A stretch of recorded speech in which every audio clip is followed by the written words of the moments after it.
Hello everybody. Cheap to you too. What's up, Shadow? Shadow coming in, dropping a lurk. Gone into the Underdark to look for lost treasure. I hope you find some. Bring some back for me. What's up, people? We are back. We're live. Another Friday D&D session. Session 6 of Waterdeep-Dragon Heist. Hope everyone is doing well. Welcome, players. Good to see you all again for another session of D&Ds. Obviously, as I think I touched on this last time we played, this session this week, because of IRL commitments, will be we will not be playing another Waterdeep until further notice, until Nutties gets her work schedule so we can figure out what we've got coming up. But on the 23rd of this month, penciled in at this stage, dependent on players, the remaining 4 players, I'm going to run a one-shot adventure for these guys using these characters. So they'll be playing their existing characters and they'll be running off. I can port this into Waterdeep, so it'll be set on the moors south of Waterdeep of this particular story. It should be a bit of fun. So don't really need to write too much about it. All I really need, I've got the PDF for the adventure. There will not be a battle map. We're going to do all old school theatre of the mind, and so it should be a little bit of fun for that. Just a one shot, so hopefully maybe 3-4 hours at most. Jane will be at the local medical tent healing. Jane will be at Trollskull Manor doing what she does best, running a business, because that's what she is. She is a businesswoman. But anywho, without any further ado, everybody is ready. We shall kick this off. One moment. I have to check something here. That one there. Ari, what's up? Cool. We're good. Everything's working. We're good. So, without any further ado, we shall kick it off. The last we left off, you had come to an agreement with the Duergar Harry to meet with his boss, Grumshar. By giving up your weapons, all this is except for Droplet, who gave valid reason why he did not want to give up his weapon, and decided to stay with one of Harry's cohorts and guard the party's weapons instead, setting them out alphabetically, sharpening them, and in their owners' separate little piles, only to be scooped up and wrapped up in a single blanket by the other bandit, just to really upset him. But he did his thing. He was happy. You were then escorted to meet Grumshar. You also saw him with a strange creature with grey-purple leathery skin, tentacled face, seemed to float away as you entered, not before stopping and seemingly interacting with Elliot in some way, although not very clear to anyone else but Elliot. You bargained for Floon's life, and when a price was agreed upon, which you struggled to obtain, Xerxes was very cryptic about some info that he possessed. He remained to speak with Grumshar alone while the rest of you returned to Droplet to gather enough coin to set Floon free. Upon returning, it seemed as though whatever was said had softened Grumshar, and a little bit, at least. And 45 dragons was a price that was agreed upon and accepted for Floon's life.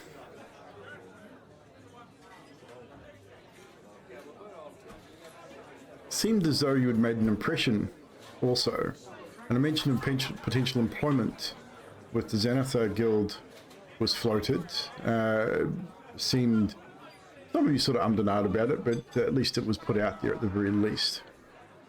You were then with a very beaten and bruised Floon were escorted from the hideout back to the sewer once again. Eventually, breaching street level, you headed back to the yawning portal to reunite with Floon with Volo, Along the way, however, you seemed to have garnered the attention of a couple of shady-looking individuals. Droplet, disappearing for a time, discovered some information about the tale, and then rejoins the group. Once back at the portal, a very relieved Volo informs you that he has little money, but instead offers you a deed to a building in Waterdeep, a place called Trollskull Manor, which you are to inspect in the morning and decide whether you want to take possession of said building. Raynar, however, pays his debt and leaves. After a few drinks, Droplet, Jane and Elliot head up to the upper level, where an altercation develops between Elliot and another individual, a human, I believe he was. During this time, Elliot's heckles started to get up a little bit. A few drinks on board, being egged on by his companion, somewhat anyway. However, with Jane there as well, and Droplet seemingly taking the lead in this particular situation, stands and turns on his chair to bring himself to some form of height, or at least eye level with this individual. We'll pick up exactly where we left off. I'll get Neon to reiterate what he said at the end of the last session. So, Droplet, you've turned... This individual's made a very scathing remark about tieflings to Elliot. Elliot has stood seemingly ready to act. Jane has also stood and turned and is not overly impressed either with what has happened. You've taken your stance between Elliot and this individual. What did you say to him? Don't be sorry. Be better. As he cocks his head slightly to one side. I can bring you in warm, or I can bring you in cold. Now, as we discussed earlier, Droplet has garnered a little bit of a reputation within Waterdeep. He's been here for roughly 12 months, but he has a certain profession, a set of skills that has helped him survive in this city with the factions that also operate within Waterdeep. So Droplet, what I will get you to do is I will get you to roll an intimidation check with advantage, because not only of your reputation, but because Elliot is a relatively imposing figure as well. Even though he is inebriated slightly, but Elliot stands and is a decent figure, an opposing figure. Jane's also there. That was really bad. Really, really bad. It was a 3 and a 3. That was really bad. As Droplet maintains eye contact with this individual, he stands and throws his chair back against the wall. Gets right up to Droplet's beak to nose, shall we say. He says, "Is that fucking right?" He hasn't done anything yet, but he's right up in your face. He is not intimidated by you at all. And now that he's standing, when I say looks you in the eye, Droplet, he looks down at you in the eye. Even you standing on the chair, he is a very imposing figure, maybe 6'2", 6'3", very broad-shouldered. You can see the other individual at the table pushes his chair back and takes a few steps back as not wanting to get involved. So at this point, Droplet, do you do or say anything in this particular moment? I'll get to you in a minute, Nutty. So I will get to everyone. Perched on this chair, And this guy bringing himself to his full height, standing. Droplet will bring himself to his full height on the chair. Which is not short. He's 5 foot, Yeah. but he's also on a chair. Yeah, I mean, you're still probably just a little under his eye line. Because, I mean, he does stand fairly tall. He's a big fella. Ruffle yourself up. You might match his size, maybe. The feathers slightly bristling. And just down at his right side, anyone paying close enough attention might notice the talons of his fist start to clench. Jane. And I will await what happens next. As this, obviously you're at the table, you're slightly to the left of what is happening. So to your right hand is where this is taking place. This large gentleman who's clearly drunk. I mean, both Elliot and this guy probably had sufficient amount to drink.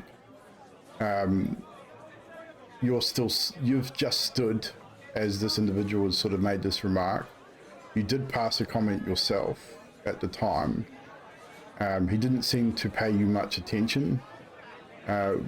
What do you do or say in this particular moment? I'm going to walk towards him. As I go, I'm going to turn into a black bear and put my paw on his chest.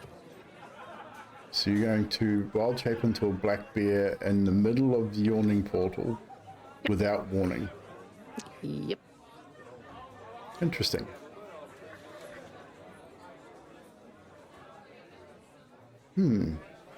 I'd say you probably wouldn't be able to put your paw on his chest because you'll be down on all fours when you turn.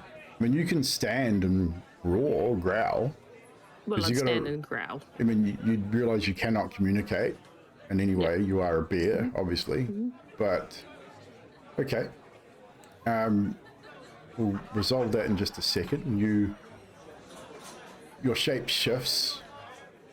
Droplet, you would see this out the corner of your eye. You watch as Jane stands, then her shape just in an instant sort of morphs. She sort of hunks down, and then all of a sudden this fur bristles out everywhere, and a large black bear now stands at your side. This individual, you can see his eye dart to his left. His eye sort of drop to his left as she does so. Elliot, in this instant, seeing two people you hardly know. You are under the influence of alcohol, so probably not thinking the most clear. But two people you barely know have come to your aid. Dropple is now standing between you and this gentleman. You've watched now as Jane stands and morphs herself into this large black bear. What does Elliot do in this situation? So Elliot slowly paces towards him. I've lived on the Sword Coast all my life. I've seen things, experienced things that probably don't even cross your imagination in your small, narrow-minded life here in Waterdeep. I've never been to the Hells, but me and my companions here would gladly send you in my stead. And the palm of his hand's crackling as he's contemplating Eldritch blasting his face. I love it. So as Elliot stands, makes his statement, that shadow, that dark shadow that you've seen previously, Dropper, you probably wouldn't notice it so much because he's probably slightly behind you at this point. But Jane Bear, you would definitely notice that darkness almost bristling around Elliot once again, almost like a dark steam or mist just sort of emanating from his shoulders and down his arms, and in a balled fist, raw dark energy is crackling between his fingers and bristling on the hairs, or if he had hairs, he's got scales, but bristling on the backs of his hand and up his arm. So with that, Elliot, I will get you to make an intimidation roll with advantage as well. With the three of you now standing, and with that particular statement, with the bear, the DC is going to be relatively fucking low. Natural 20. Look at that. Lucky for the advantage, but a natural 20 on the intimidation roll. Your companion, Elliot, you feel that dark energy just build within you as you just instinctively charge the Eldritch Blast. That power that you draw from, that's been given to you to be able to do this in the first place, is now coursing through your body. It's an uncomfortable feeling, it's a feeling you hate, but right now you just do not care. This person has touched a nerve within not just you, but maybe the entity itself. The alcohol certainly doesn't help the situation. But you notice straight away his gaze shifts to you, then to your hand, back to the bear, then to Droplet, and you can see his shoulders visibly drop. He was in that puffed out chest sort of, I'm a big dude, I can take you all on kind of pose to begin with, and his shoulders just drop almost instantly. And you can see that look of instant regret on his face as he knows that right now he's in a really bad position. He starts to sort of bring his hands up in a more defensive sort of stance now. The aggression is gone. He starts to backpedal a little bit and says, look, no need for that. I apologize. I've had a rough day. Don't kill me. And he just drops back into the chair, right behind him. With that, Jane would drop out of bear form. Okay. I will say that, Jane, you get a lot of very quick looks around, and as you revert back to your human form, just wide eyes from a lot of patrons in the bar. Not used to seeing someone transform into a fully grown bear inside of a public bar in Waterdeep. You get the impression it doesn't happen often, if at all. And I look to this man and say, we too haven't had the best of days, but let's not. Does Elliot release his Eldritch Blast anyway? Oh. Yeah, that's a question, isn't it? That is a question. Is he drunk enough, or is he under control enough to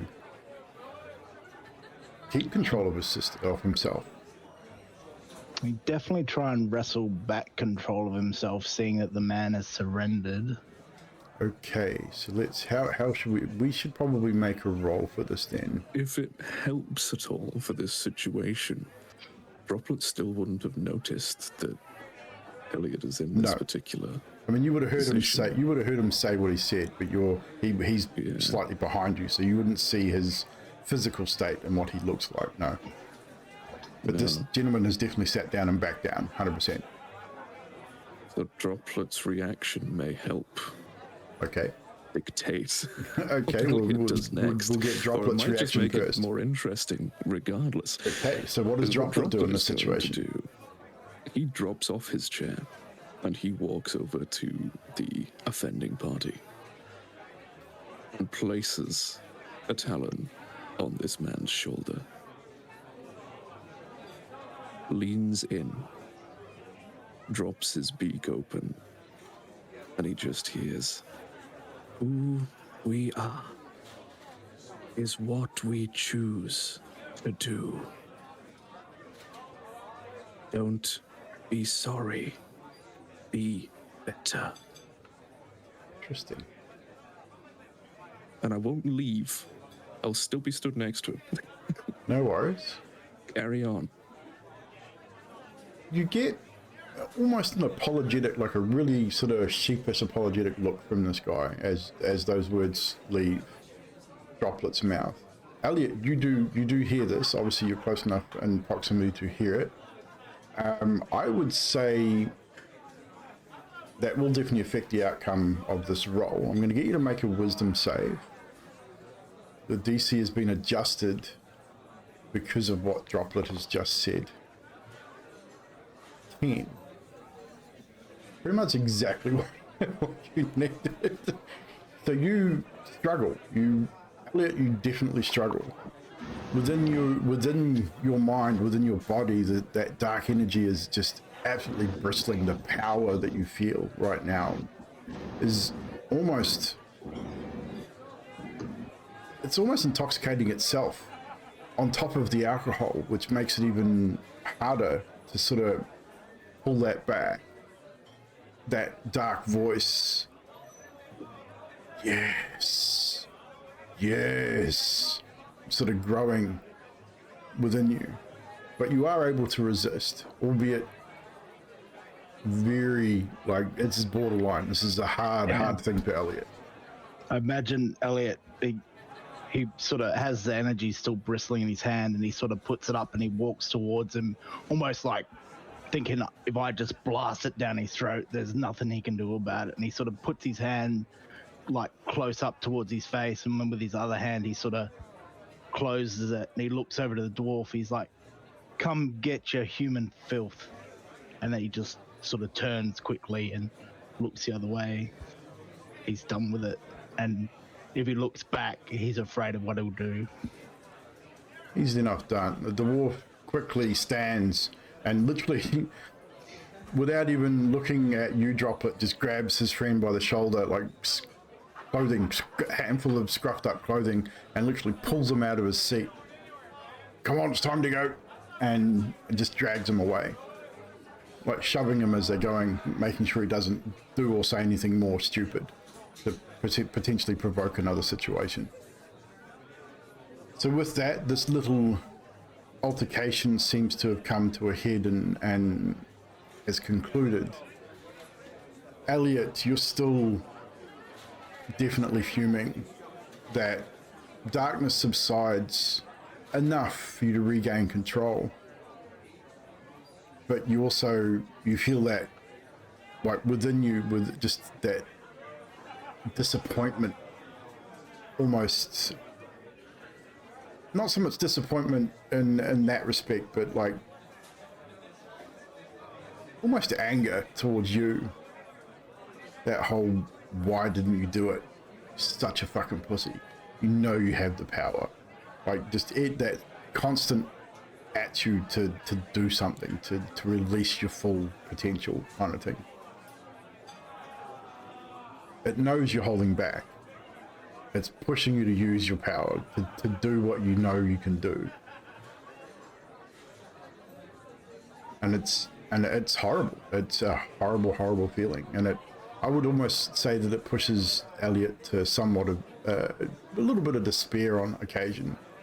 The fact that it's there in the first place. But it also feels really good. That two sides to the same coin. So what does Elliot do now? Does he take a seat? Does he take more? Does he drink more? Does he stop drinking? He stops drinking for sure. He wants his control back, so he sits down at the table, and he's still got some drink left, but he sort of like places the palms of his hands like flat on the table, and he just sort of stares out into, like, off the edge of the balcony, trying to collect his thoughts, and balancing that feeling of despair, but also, like, you know, you could have like completely obliterated this person and it wouldn't have taken anything. Like, it would have, like a flick of the wrist. That feeling of ultimate power kind of thing too. Like, I think that Elliot sort of, he knows, like, yeah, he definitely knows if he'd drawn on that full force of that, let this entity take control for that moment, would have been spectacular. It would have shown him, like, how dare he think less of me kind of thing. And that's not just an Elliot thing, that's this entity too. This entity seems to be very arrogant and wants to show what it can do. It wants you to wield this power, but he knows you're holding back. He's really not happy with the whole situation. Jane, obviously you've reverted back to your form. You get there's a few claps after these two leads. There's a few sort of mild cheers and claps, and one of the waitresses comes over and puts another tray of drinks down on the table and sort of looks and leans into you all and says, "They're on the house, loves. Courtesy of Duran.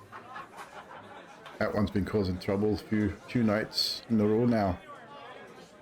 Glad to see someone stand up to him. You have a good evening." She turns and starts heading back the other way. So you got 3 fresh pints of ale on the table.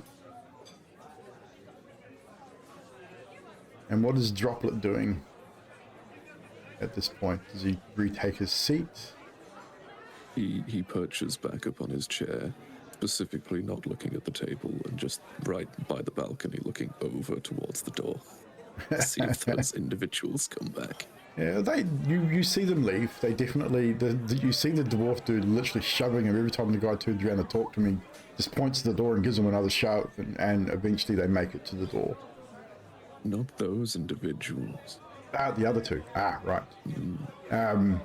I'll get you to roll a perception check for me, because you have been slightly distracted in this moment. So there has been a window where potentially they may have entered without you seeing. So just roll a quick perception check for me. That's better. Dirty 20.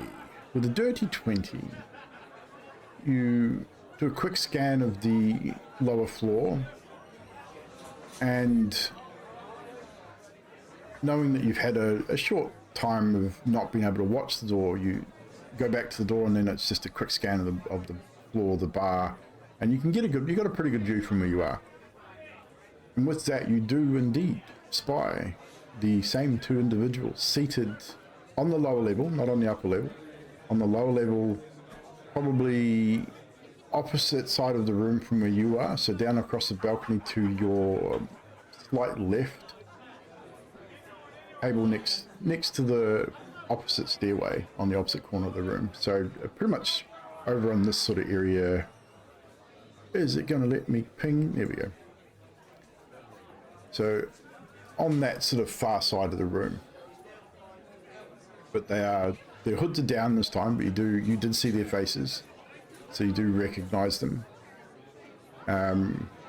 And their intent or their looks seem to be focused below you.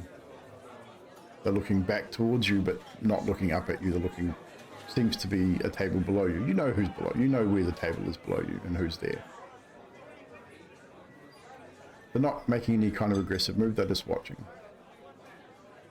How far below the balcony is that? Oh, it's about 15, 16 feet. It's a fair drop.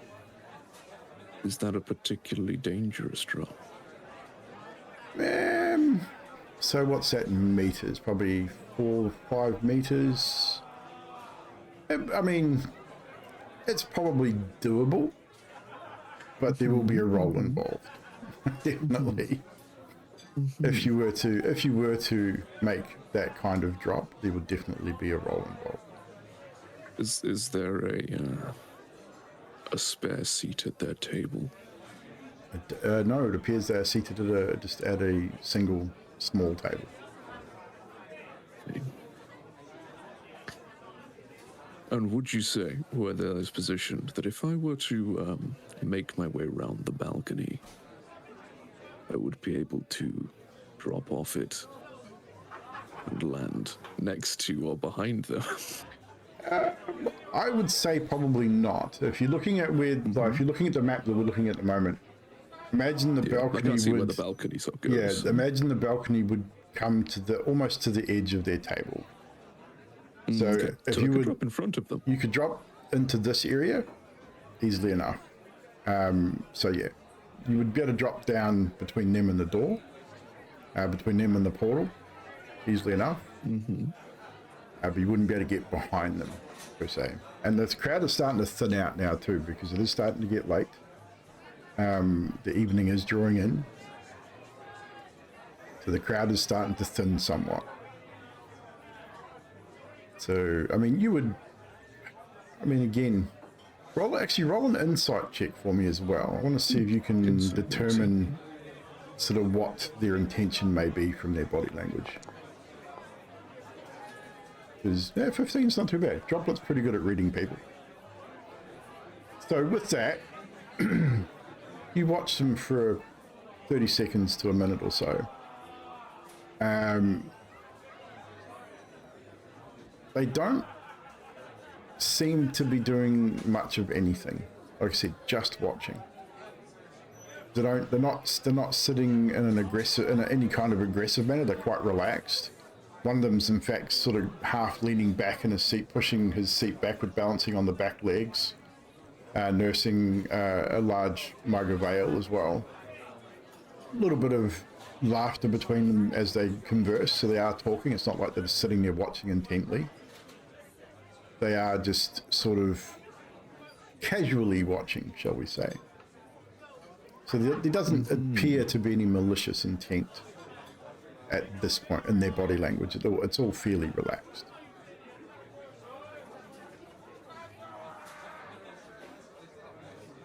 Interesting. Although you did overhear their conversation. Although you did hear their conversation earlier, so.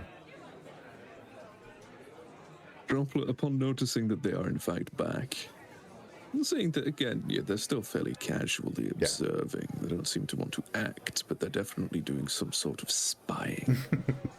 Some sort of spying indeed. Some underhanded things going on here. Droplet is going to make his way around the balcony to above them. Does Droplet let on to... Without them being seen. Does he let on to his companions, however? Do you let Jane or Elliot know what you're up to? Do you give them any kind of heads up, or you just get up and leave? Give me a quick description, because I'm not paying much attention. Droplet would glance at the table that Elliot and Jane are sitting at. What does he see? What does he see, guys? So Elliot would still be as described, sort of staring into nothingness with the palms of his hands pressed against the table. So he's probably not paying enough attention to see Droplet, even if Droplet wanted him to know.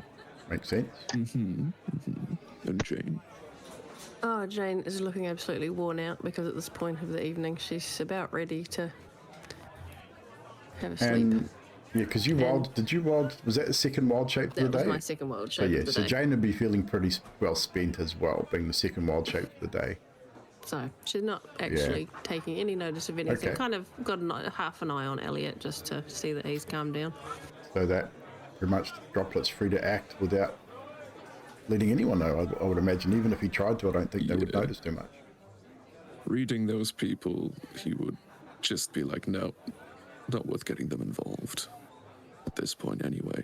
And then, make his way around the balcony, trying not to be spotted by the people downstairs if they're even looking remotely his way. They're not really focused on, they're not focused on the upper floors at all. They seem to be solely sort of watching the other table where Dags and I think Volo's Volo's still there, so it'd be Dags, Floon, Volo, and Xerxes are still there.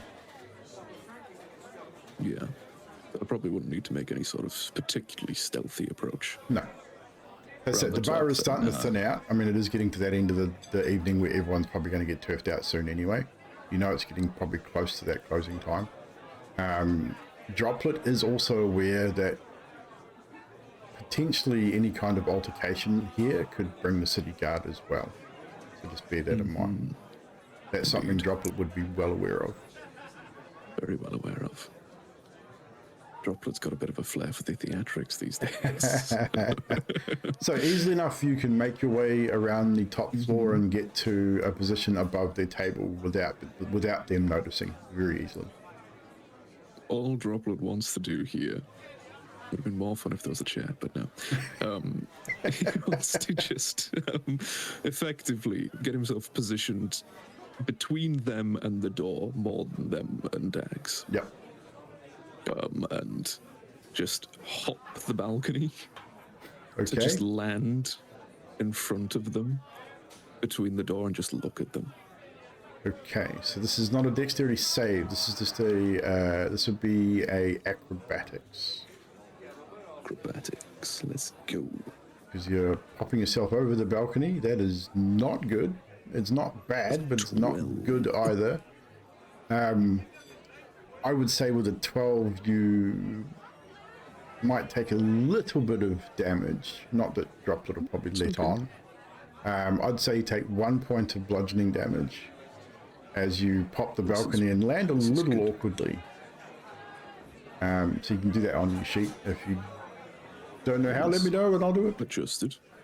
Cool. I've just gone into the hit points and just changed the number. Yep, that's what you gotta do. Should be good. So yeah, so you land a little awkwardly. I would say you probably don't really show it though. If anything, he'd use it to make himself look a little bit creepy. Creepy enough that as you land, where you're landing with your intent, as you land and sort of almost in that superhero pose, that's almost the same as your token. That's sort of without the sword out, sort of land and then bring yourself back up to sort of full height. You see them both visibly jump because you literally break their eye line as you drop. And they both visibly jump. You see the one that spoke, you heard speaking earlier, the first one that spoke, looks you dead in the eye, and then you can see him, his whole demeanor changes and he starts to fidget and drinks his drink relatively quickly and then gives his mate a bit of a punch in the arm, and you see him stand and they start looking like they're going to head for the door. They take a wide berth around you and they sort of push around behind the stairs and come down the side wall heading for the door. They don't say anything to you, they just literally get up and start to leave. Now seeing you once again, as this is now the second time you've frightened them. What does Droplet do?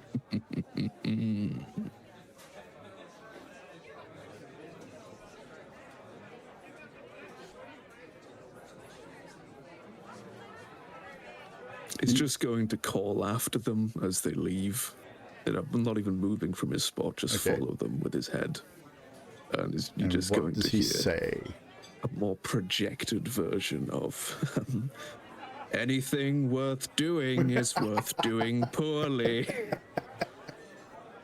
The one of them, the lead, he seems like to be the leader of this duo, looks back briefly as you do so and hurriedly makes for the door and leaves. And the door closes behind him. Dags, I'll get you to roll a perception check for me as well. Look at his face yes, as well. You saw them both very clearly. They both appear to be human, maybe one of them may be half elven as well. Possibly. Dags, you hear this voice carry across the I'd say actually Xerxes, I probably think you would hear it too, because it's something you've both heard before. Yeah, you'd recognize the voice. But Dags, you hear it and you instantly sort of, your head cocks and looks in that direction. I mean, you've been watching the door pretty much anyway, but your head cocks in that direction and you follow Droplet's eye line and you see these two individuals sort of hurriedly moving towards the door.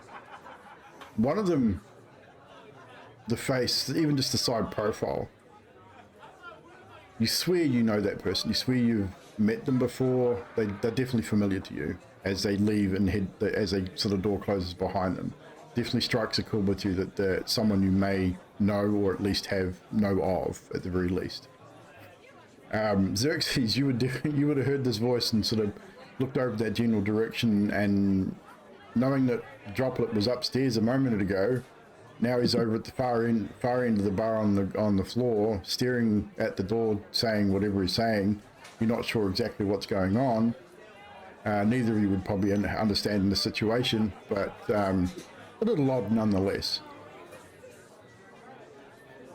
So how you react to that is up to you. I'm 3 sheets to the wind at the moment, and I see it. That's but right, you are too. I stopped the. I stopped the song that I'm in mid-sentence of singing with. That's going, right. Comes from the green.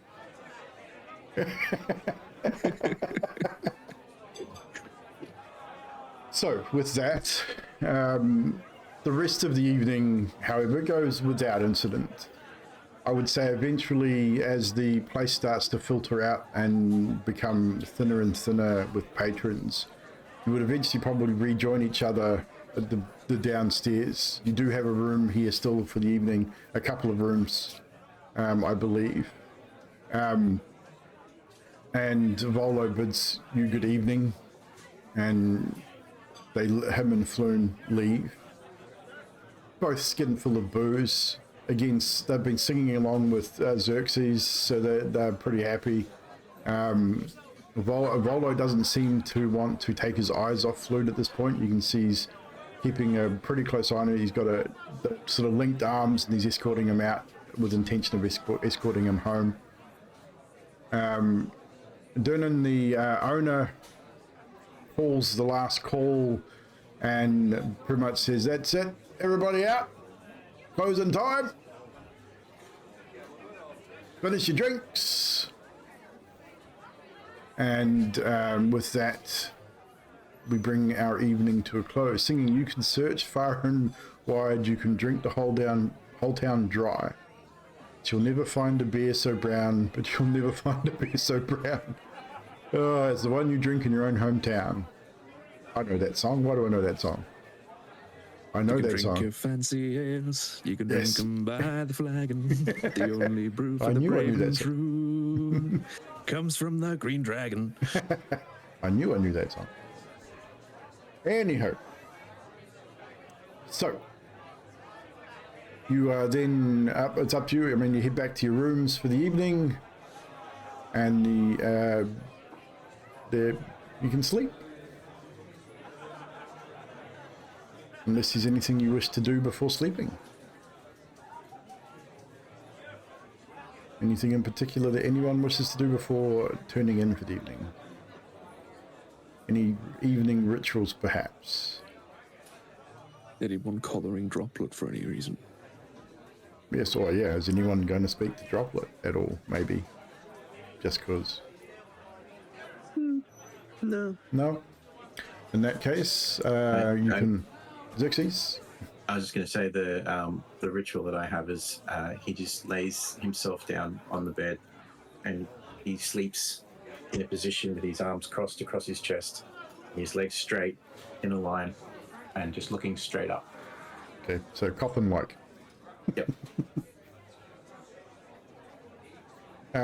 Did we establish who was in what room? Because you only had 2 rooms. I can't remember who was in what room. So who's sleeping in what room? There's 5 of you and you only have 2 rooms. Enough beds for all of you, but just 2 rooms. Maybe we roll the dice on it. Maybe we do. Okay, I'll get everyone to roll a... Actually, we'll get... How are we going to do this? Actually, I will do something here. Here's my fake dice. Flip 5 coins. Nope. We're Roll gonna... initiative and see the first 3 going. What we're wondering. And no, I'm going to do this. Take Volo out of... Oh, shit. Balls. Mother. Get out, Volo.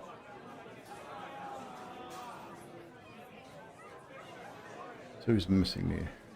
Droplet, bang, dags. Here we go. I'm missing someone. Xerxes is on the well. Xerxes, don't do it. You've got too much to live for. I knew there was someone missing. Right. So, fate roll. Xerxes is in one room. Oh, she's in the same person. Xerxes and Elliot. Let's take those 2 out. And 1 more for the first room. Jane. So Xerxes, Elliot, and Jane in 1 room. Droplet and Dags are in the other.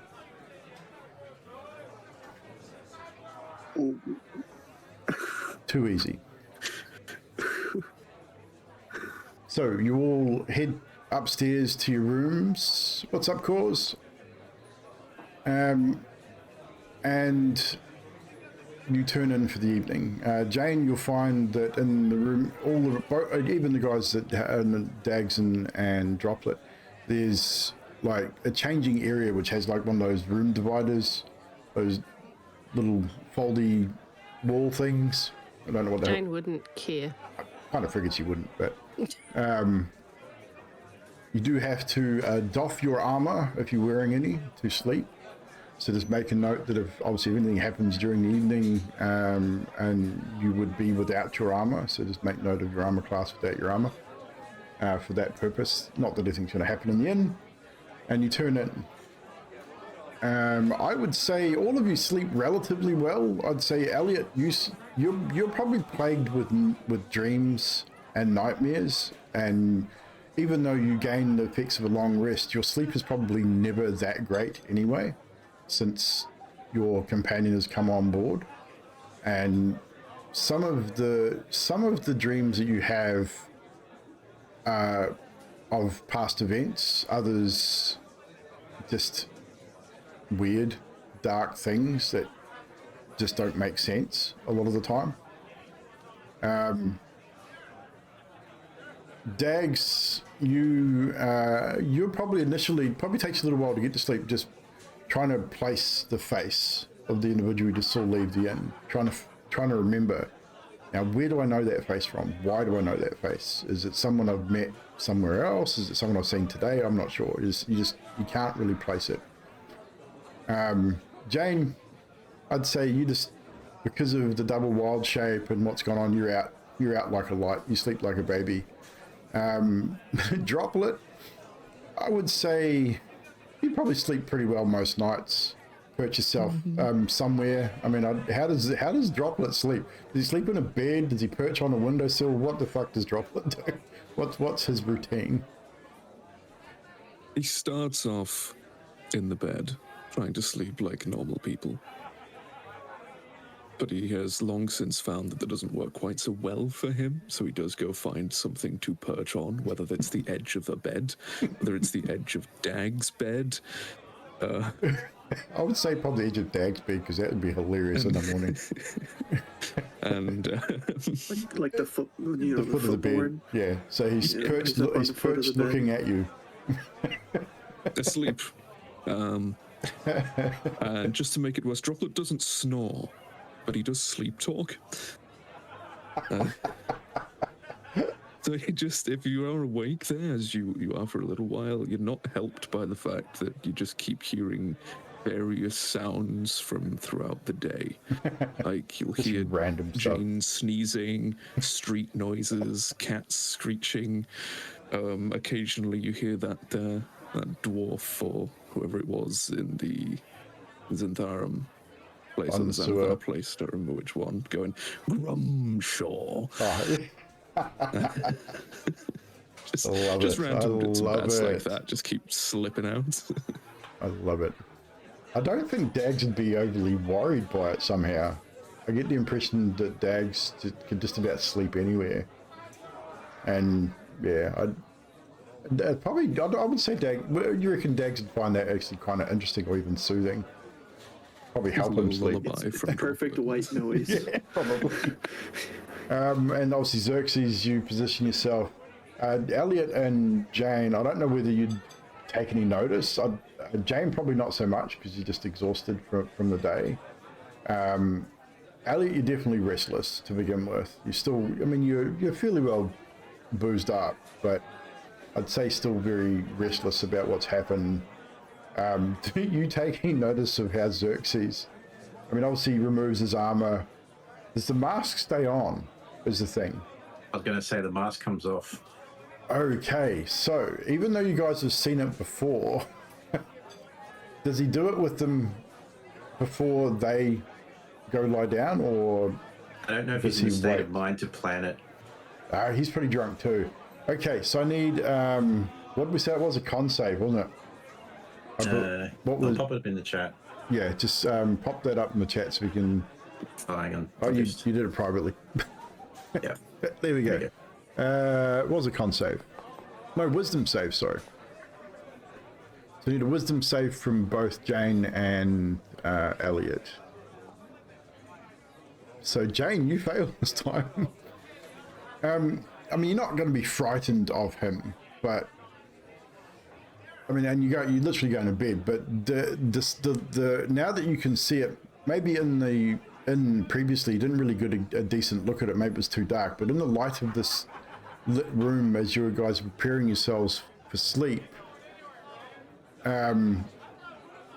his face is fucking hideous. Like it is frightening to look at. Like it doesn't frighten you per se. You won't actually gain the frightened condition, but it does give you a bit of a start. And it is, like I say, it is absolutely horrifying to look at. You can sort of, and you probably, I'd say, Jane looks at it and thinks, how the fuck does someone sustain that kind of damage and live? And then she would pull her sheet up over her face and roll over. Yeah, because it would be difficult to sleep knowing that's looking all over close. Well, not too close to you, but yeah. Elliot, on the other hand, I'll also add that he sleeps with his eyes open. yeah, well, that's kind of creepy anyway. Actually, Elliot, maybe Jane goes over and pulls the sheet up over Xerxes' face and then goes to her bed and pulls it. that makes sense. Either way. Elliot, so Elliot, you're not really disturbed by this. I mean, you were a little bit taken aback the first time you saw it. This time, however, it doesn't seem to faze you so much. In fact, I would imagine then that in your years that Elliot has probably seen some pretty horrific things in his lifetime. And knowing what he carries with him, he probably knows he's going to see some more horrific things in his lifetime. So he's probably not overly phased, and is probably too drunk to care as well. Yeah. He'd just take note that he's sleeping as if he's prepared for death and Yeah. possibly already considers himself much so. Just sort of a mental note about Xerxes, and then just his face and what he said, and he sort of like holds on to that for a bit Yeah. just to think of something else until like it's not enough. I'd say that probably would be even enough to help him drift off, just not thinking about what had happened tonight, obviously, and just probably how good it felt to have that power ready just to release, like, without any kind of recourse at that time. I mean, it wouldn't have taken much to push you over the edge, but it kind of felt really good. And I think that's the part that scares Elliot the most, is how good it felt. And with that, we can all take a long rest. So, I have one thing I just noticed to add with Droplet sleep talking the sounds of the day. Dags may hear the voice of that face that he's trying to place. Indeed. Saying chunks of phrase like, told us just to follow him, find out where he's going, and mustn't let him find it. So with that, then, I would say I will get you both to roll a d6 for me just quickly. Dags and Droplet. Wait, can I do that in here? You should, yeah, just at the bottom of the chat, you should have a d6 button there to roll. So 4 from Dags. So you just click on the d6 and then click roll. A 1. So odds and evens. I would say he misses that. I'd say he's drifted off before that statement is said. If you'd both rolled the same, or if you'd both rolled odd or both rolled even, I'd say would have caught it. But I would say that if that statement was uttered through the course of the evening, Dags would have been asleep and not heard it. This is interesting. And with that, I need to pee. So we're going to take a couple of minutes, guys. We're running for about an hour, so it's probably a good time to take a quick 5 minutes. Nutty wants coffee. I need to pee real bad.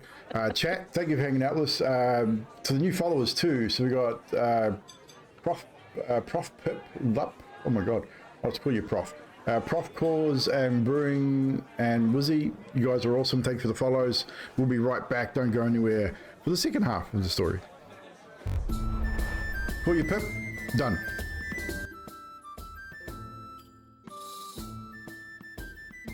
We'll be right back.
Okay, I'm back. What's up, chat? Nutty's just making coffee, so she'll be back in a moment. But I'm back. Pip, thank you. We'll call you Pip. Just went to follow Ari into a building, and she slammed the door on your face. All Drax. You probably deserved it though. It's an old username came up while we were back on your online friends. No worries. Here's a joke while we wait. Have you heard about corduroy pillows? They're making headlines. They would too. They'd leave all sorts of lines on you. Every time you've rolled over, you'd hear this whoop, whoop, whoop, whoop. I know, right? God, they used to make the most horrible sound when you walked. I'm old enough to remember corduroys. Ugh. I'm glad I never had to deal with that. Then I was old enough to buy my own clothes and I bought jeans, not corduroys. But chat, thanks for hanging out with us tonight. Thanks to the new followers coming in. My name's Evildoer. I'm your DM for this evening. I'm from New Zealand. I've been DMing now for 7-8 years, give or take. This is probably, God, I've done a few adventures. We're also running a home game on Sundays, which we don't stream. I'm DMing that. It's a homebrew one. It's the second in that homebrew world. We streamed the first series of that Paradigm Bold, which is on my YouTube. So Paradigm 2, we did start streaming, then I decided to take it offline and just keep that to the players and to myself. And we decided to do the Waterdeep one instead online. So, as I said today, because Nutty's work schedule, Jane over there, we will be having a bit of a break before our next session of Waterdeep. But on the 23rd, so in 2 weeks' time, we'll be doing a one-shot with the remaining crew on these characters. I've got a little one-shot adventure planned out for these guys. So if they die in the one-shot, it doesn't affect this. It does not affect this campaign. Excuse me. It doesn't affect this campaign. So it's just to keep the content going. As far as the rest of my content's concerned, we do some gaming here as well. We do a lot of PUBG. I'm going to be doing Diablo 4 tomorrow. I've got early access to Diablo 4, so I decided I'll do that tomorrow night. I'll make a start on a character. I'm not sure whether I'll make a start on a main, because I do want to play with a group on my main character, so I may not start my necromancer until we've got our group sorted. Name an NPC Flurmert. What the hell is a Flurmert? Flurmert. I mean, I probably could name an NPC that. We got plenty of city guard. City guard Flurmert.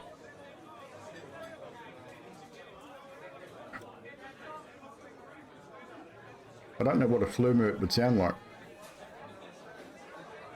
Would be interesting. Fluffernutter? Critical Role. I think a Piplup is a Pokemon, if I'm not mistaken. Piplup? Yes. Professor Piplup? It is, in fact. Okay, well, I don't know. I know nothing about Pokemon, so there you go. It's I a know very little. penguin. A Flurmert is a fake word. Oh, there you go. Learn something new every day. Anywho, before we carry on, we got Grim Realities playing Elliot Duskborn. We've got Nutty Tar playing Jane Smith. We've got Neon Reptile playing Droplet. We've got Sticks and Stones playing Xerxes Defrain. And we've got Dill Kipple playing Dags. We are a motley bunch of people. We got Neon over in Scotland, all the way on the other side of the world. We got Dill in Wisconsin, I believe, in the US. We've got Grim and Sticks over in Australia, and of course Nutty and myself from here in New Zealand. So it's a bit of a mixed bag of people, but that's all we like. That's all we like doing this stuff. I know one thing about Pokemon is that I don't care about Pokemon.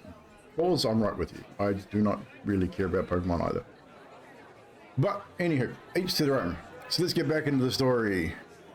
So the next morning, as you wake, you come downstairs, you have breakfast. We're not going to RP any of that stuff. You do your morning routine, unless there's a specific morning routine anyone has. Does Xerxes have a specific morning routine, considering he has a night run? Not specifically a morning routine, but he probably wakes up with the sheet on his face and just goes, Yes, he probably would. Sorry about that, and reaches for his mask and puts it back on. I'd say Elliot probably sleeps in a little bit with the amount of alcohol that was on board. Jane's probably the first to rise, I'd imagine, out of that lot.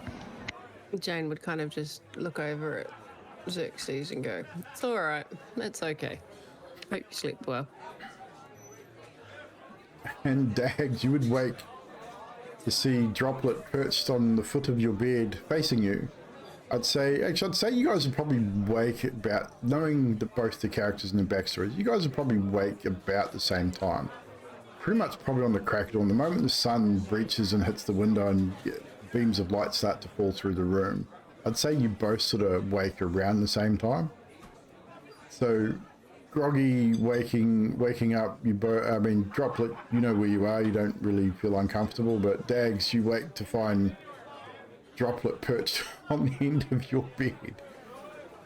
Kind of, I'd say probably just starting to wake himself, blinking and looking at you funny, or sideways. Yep, absolutely, just blinking, just like, yes.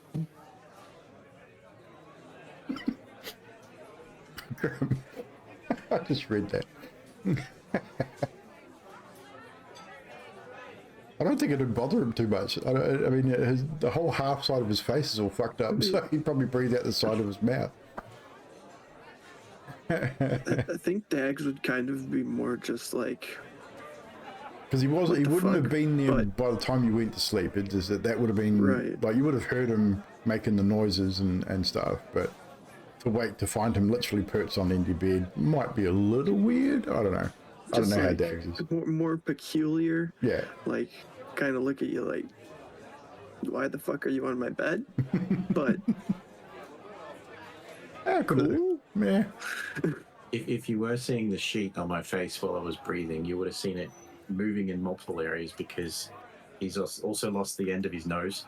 So he just has 2 holes where his nostrils should be. And the side of his face is gaping. So it's just like from all directions. It is so bad. As Droplet and Dags sort of both wake up at the same time and then receives that look of, what the fuck? Droplet will just think absolutely nothing of it, just sort of just blink, cock his head, and then just get up, collect this stuff, and leave. Silently. Easily enough done. You all collect yourselves, you get your armor back on, you collect your belongings. You know you have an appointment with Volo to go view this manor that he's offering you as payment for your successfully finding Fluent and returning him. You meet Volo on the exterior. Cheers for the lurk step. You meet Volo at the exterior of the yawning portal. He meets you outside, and he obviously, you start to follow him, and he leads you now back out into the streets of Waterdeep. Let's see if I can remember how to find Trollskull Manor. I think it's marked on the map. Activate this. It may not be. Either way, it doesn't really matter. Back out in the streets anyway.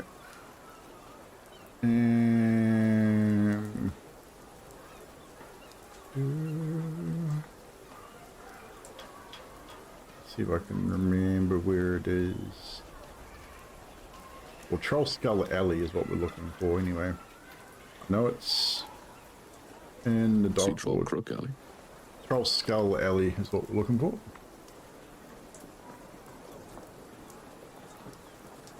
I don't remember offhand, but it's in the dock ward. We don't really need to go to exactly where it is, but if you find it, you find it. If you don't, you don't. Not a big deal. But you move. It's in the North Ward. In the North Ward? Just north of the North Ward. South Like Ward. that. Yeah. Oh, up there. Ah. Oh, it is too. It is marked on the map. Look at that. So it's going to be a fair walk because you guys are in the dock ward. So you need to pretty much walk clear across the city. So it's going to take you a little while to get there. Probably a couple of hours. You eventually come to Trollskull Alley. I need to find my journal.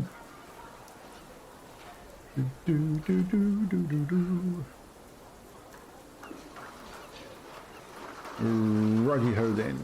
So, the house itself, well, it's not really a house per se. We will take you there. What? Oh, hang on a minute. I fucked up. You guys can't see anything, can you? I do believe we are blind. That's because I fucked up. Now you can see. So, what you are fronted with is a multi-storied building. This multi-story building has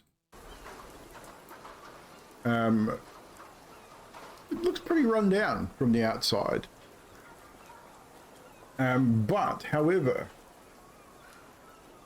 the manor itself, as sort of Volo opens and leads you inside, it smells a little damp. What you discover is that this is an old tavern as well as a manor house.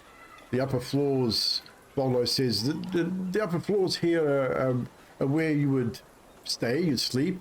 The lower floor here would be perfect. It used to be an inn, a tavern, not as grand as the Yawning Portal, but was run by a couple of shield dwarves until they sold it, and it's been sold on many a time. I acquired it some time ago, just per chance. But the manor itself has tavern rooms. It's, I mean, potential. I mean, if you are business minded, you should be able to, you know, do what you will with it. And he shows you through the building. I just need to find my... So, in the alley itself, you've got other buildings. There's the Bent Eye, the Bent Nail, the Steam and Steel. There's the Corlin's Crown, Tiger's Eye, other businesses that are in this alley as well. But the Trollskull Manor kind of stands out. It's the biggest building in this area. Areas in the alley. And pins. Where is...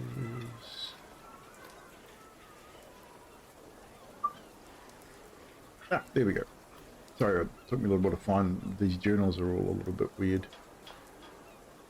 So you are handed a deed. If you are to accept this place, we need to get this deed notarized, and you all need to sign it. But this place itself, even without the gold being spent on it to make it look how it should, is worth far more than what I offered you in actual coin. Do you know how much coin we would have to spend on it to get it back to running? Have you had that looked at? Well, yes. One-time expenses would...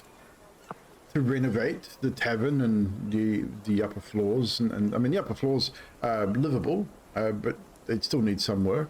But to renovate the tavern and take about the 10 day to complete, maybe 1,000 dragon to complete the renovations, and then 250 dragon for guild licenses and contracts paid up front, of course.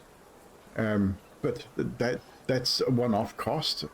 Regular expenses to run and maintain and wages for anyone you hire would be about 50 dragon per 10 day, and perhaps another 10 dragon per 10 day for guild expenses. So maybe 60 dragon per 10 day to run the establishment. And obviously the profit that would come from that at the end of every 10 day, you could potentially make up upwards of 500, 600, 700 dragon a 10-day period, perhaps. Again, depending on how you are with business and how you are with the guilds. I mean, it all comes down to who you know and how you treat them in Waterdeep. So, Jane, as a businesswoman, someone who knows business, a very astute businesswoman you are, you would look at this building and take those figures on board and know that that's pretty reasonable. I mean, 1,250 gold outlay, maybe 10 to 12 days to renovate and get the place ready to open. Average running cost per 10 day between 60 and 65 dragons, with a potential return of 10 times that per 10 day. So that's pretty good. Volo I'm does. very interested. Volo does say, he said there is just one thing. Be wary of Emic Froon. He tried to outbid me for this place when I purchased it, and he has a rival business holdings within Waterdeep, and he may or may not. I doubt he'd cause many problems for you, but just be wary of such a man. Be a name that Jane would know of. Emic Froon? Probably not. Emic's family They've been around Waterdeep for a while, so he's a reasonably above board businessman. So he's not someone that Jane would have dealt with directly. Okay. But it's not too bad. I mean, it's one of those things. So, are we in agreement then? Shall we visit the local magistrate and get this notarized? We've been on a little tour of the upstairs areas. Yes, you've been through the whole place. The upstairs areas has enough rooms for you all. Like the top part, which is where the living area would be easily turned into enough rooms for all of you to have space for your own, and big enough space that you could do a reasonable amount in your own rooms. Like it's a pretty big place. Does it have a basement? It does, and sewer That's where I'm access. sleeping. It also has sewer access as well. You see that little tower in the picture with the nice front-facing window? Yes. Is that where Droplet wants to be? When we saw that room, Droplet would perch on the window, look out, hop back in, and he'd do little happy bird feet. And Just from say, that "I will particular see it window, done." yeah, Droplet would be able to see pretty much the entire alley. Would give him a very good view of the alley in front. And it's not, and when I say it's an alley, it's not like a dingy dark alley. It's quite a wide alley.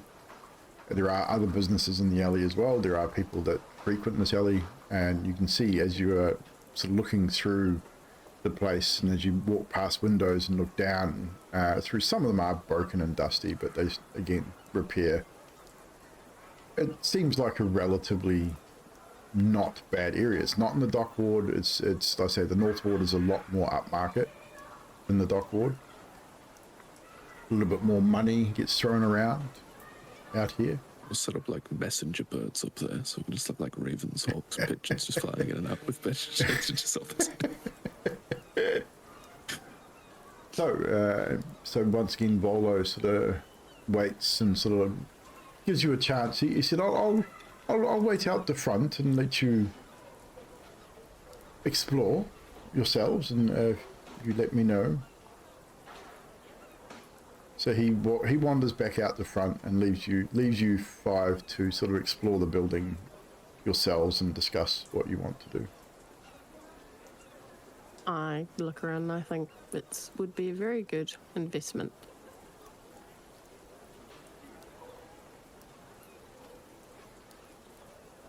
What do you guys Droplet think? happy dances next to Jane. Okay, so that's two of us. What about you three? How do you feel?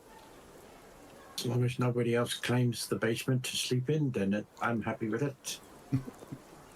Droplet happy dances next to Xerxes. Getting the funds together for refurbishment.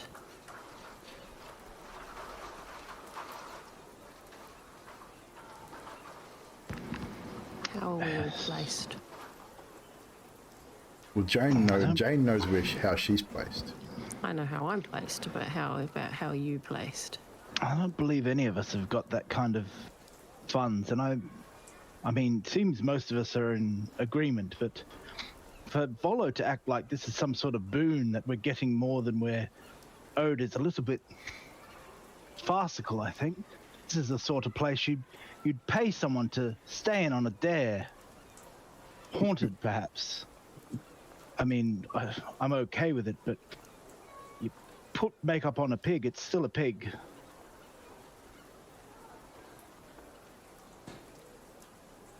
You're talking about the supernatural or the afterlife, then I'm happy to stay around here, help things go to rest. Dags, ever the quiet one, do you have anything to say? Just indifference.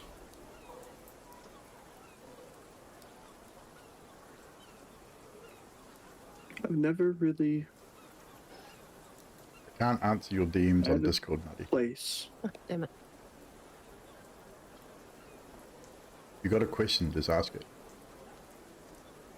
Well, it's something we were discussing the other day. It's like, what did we decide? Jane would have enough to fund this herself, Okay. if that's what you're asking.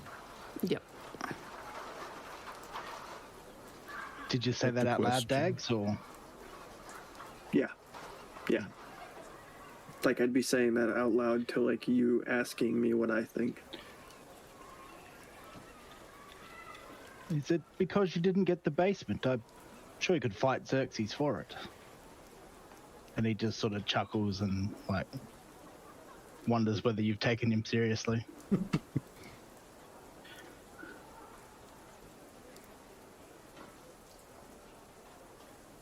I'd be happy to not take the basement.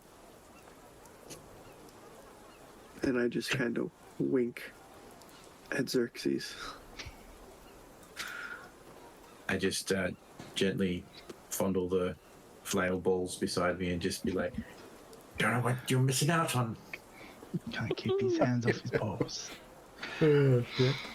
Someone had to fucking do it. It was gonna happen. Can't get through one episode without some fondlage. Jeez. Don't have when too much Jane- fun in your fungin.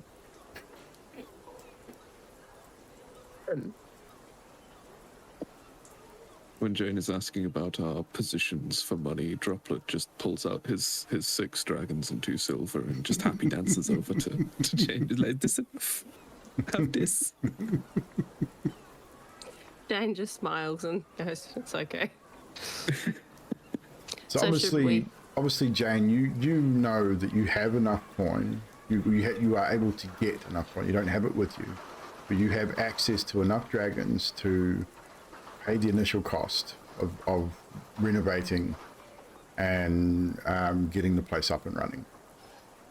It's going to take you a few days to access it. Obviously, you need to send some messages and gain access to that coin. But Jane's also a very astute business person, and she's not just going to front the cash without some sort of promise of return from the rest of the No. group. So how's Jane going to broach that subject? Is the point. I think I'd look at them all and say, well, I can front what we need to get started, but I would be wanting to go 60-40 on all profits for the first couple of months to regain some of that.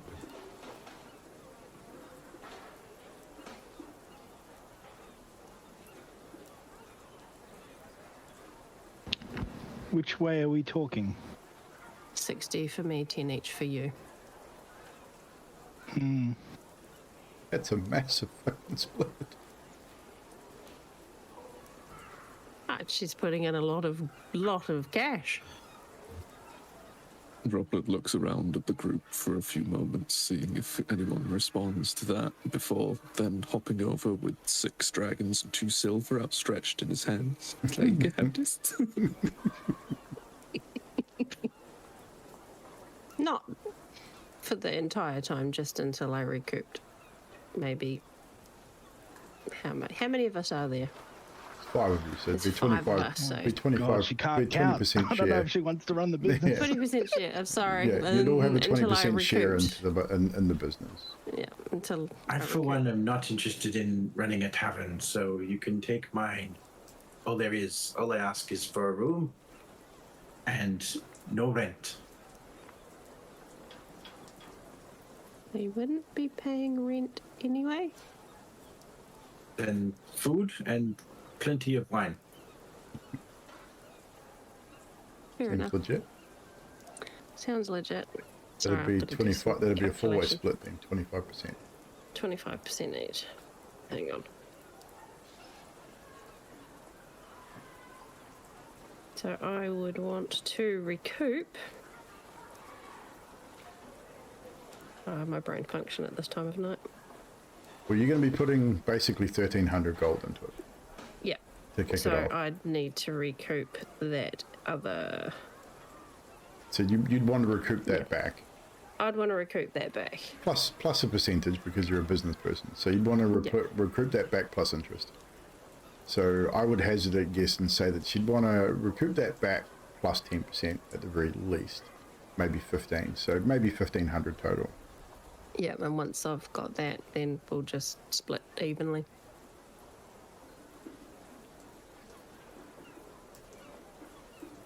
So the easiest way for Jane to do that, and the easiest way for her to know that she'd do that, is she takes the profit for the first 2 months.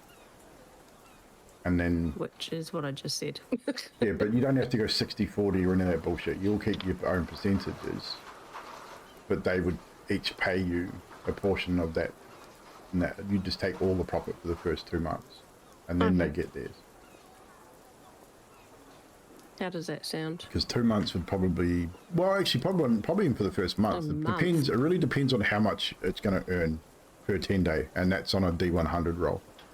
Yeah. So... You've got a potential to earn 1,000 gold per 10 day if you roll well. So you could, a potential, I'd say an average monthly return on this business is going to be about 15 to 1,600 gold on the high end. Low end, maybe 8 or 900. So a couple of months should recoup the costs. Do I put that to the boys and see what they say?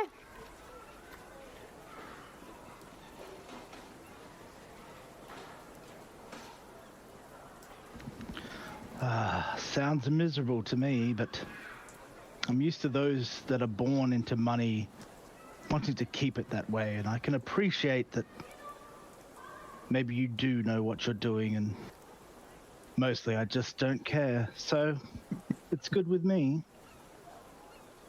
I'm assuming this whole time Droplets has been happy dancing around with his money. His happy dance is like a little couple of like little bird hop feet with a little sort of head wobble, and then he'll stop, and then he'll look around and wait for a few seconds, and then when someone says something he likes, he does it again. Awesome. A bird If someone going says for something he like doesn't like breadcrumbs. about this purchase, like they're saying anything that's a bit of a naysay thing, he just looks at them like a sad child with those big puppy eyes. But it's Droplet, so it's just a pitch black bird with piercing white globes staring at you. I mean, he can probably whimper like a puppy. He's probably heard a puppy whimper before. So, has everyone agreed?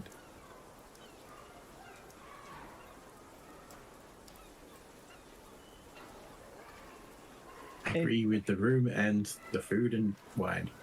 So, if everyone's in agreement, you then head back out to meet with Volo. I'm assuming Jane's going to spearhead this whole thing with Volo as well. So Volo's waiting for you as you leave. Well, so what say you? Shall we visit the magistrate?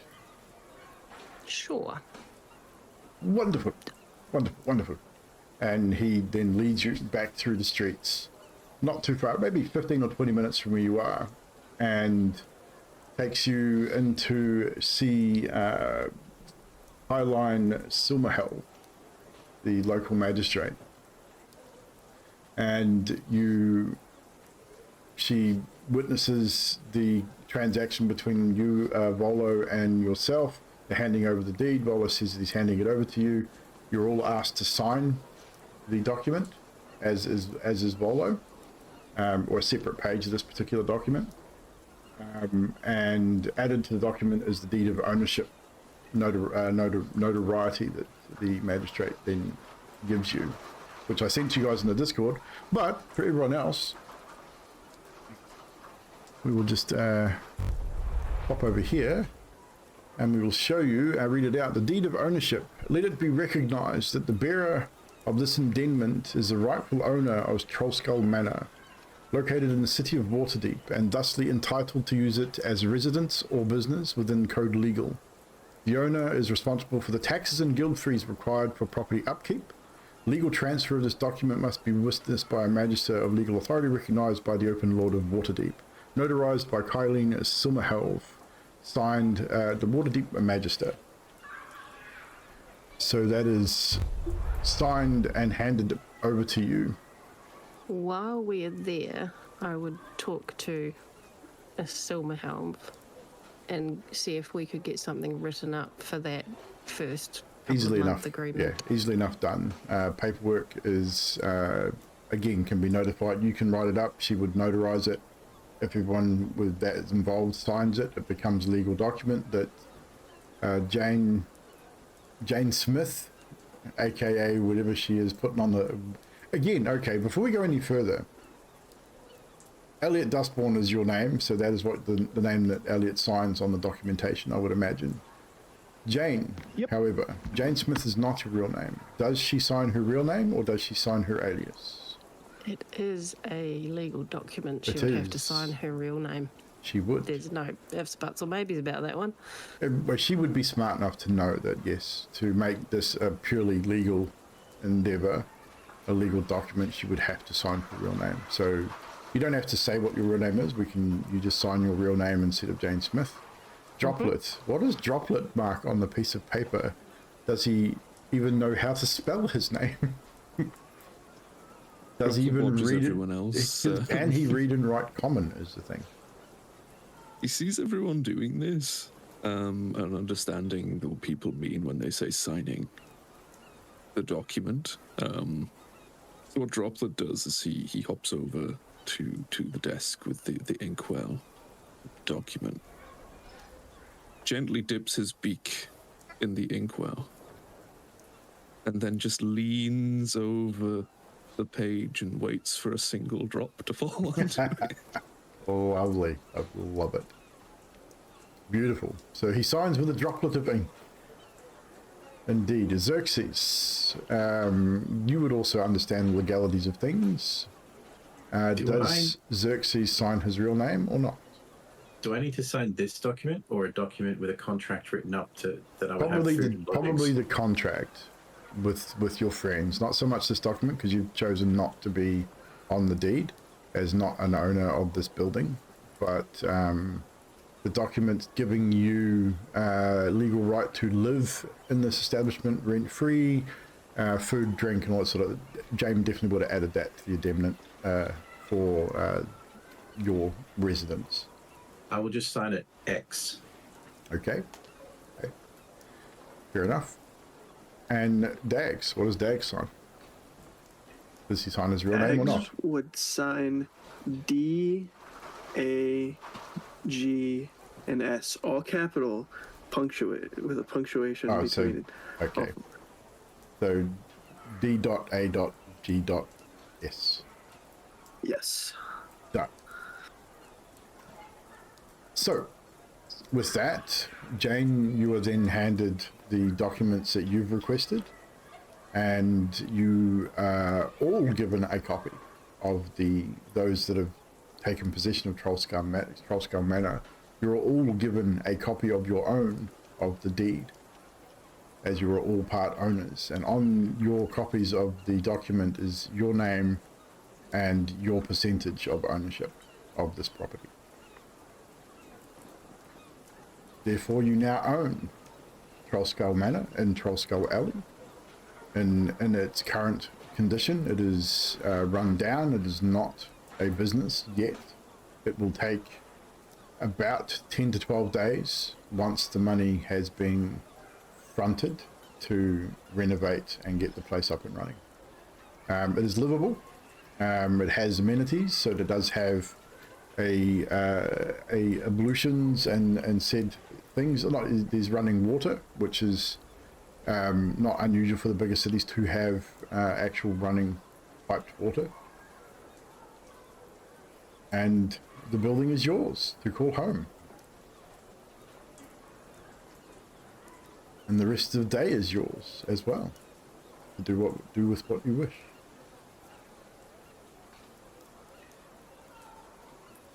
Jane would probably go and sort out funding to get things started.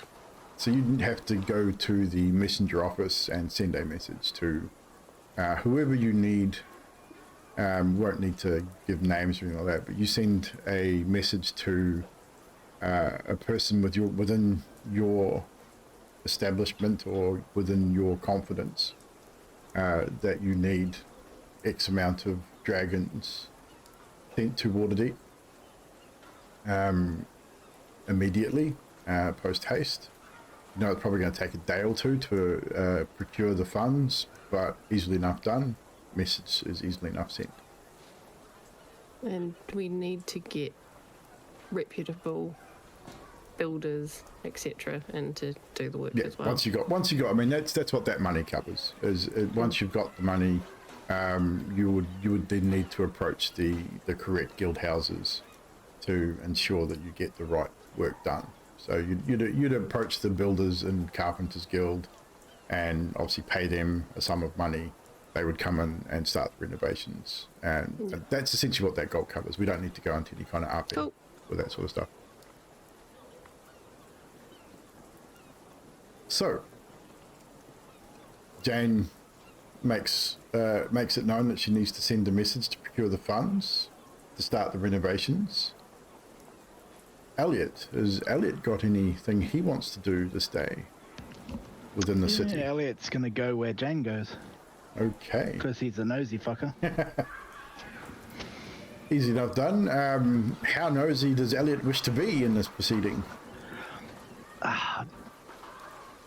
Not so nosy that he sort of learns everything, but just there so Jane knows that someone's keeping an eye on her, even if he's got no idea what he's looking at, because he really wouldn't. I mean, have she any did, she idea. literally, all she does is she goes to the messenger office and writes out her message and sends it via the message service. Which Elliot's probably done a million times himself. I mean, it's not a procedure that's out of the ordinary. I would maybe imagine that, yeah, she seemingly comes from money. She definitely has that air about her, but she also has a shrewdness about her, and this is just based on your passive observing. She has a shrewdness about her that is not nobility. It's something other than, something else stands out about her. Just the way she was very quick to sort of point out that I confront this cash. This would be a good business opportunity. Not all nobles are good business people, for one. But she was, yeah. There's something that something kind of not odd, but just something stands out that is a little more shrewd than the average noble that you've met before. Somewhere during the course of the day, he'd just say to Jane, "I'd like to apologize for my words the previous evening. The man was trash. I did not mean to insinuate that all humans are trash, and I feel like maybe I might have done." No, not at all. We saw it for what it was. It's okay. And alcohol never does help in these situations, and he was just being ignorant. Yes, I mean, I just meant that I didn't mean to cause offense. I mean, I No. often mean to cause offense, quite often, but in this case, not so much. No, I don't offend that easily, especially not in situations like that. It happens. People get drunk and say things, but I think you were fair in your rebuttal to his disgusting words. Would have been less fair if I'd eviscerated his face.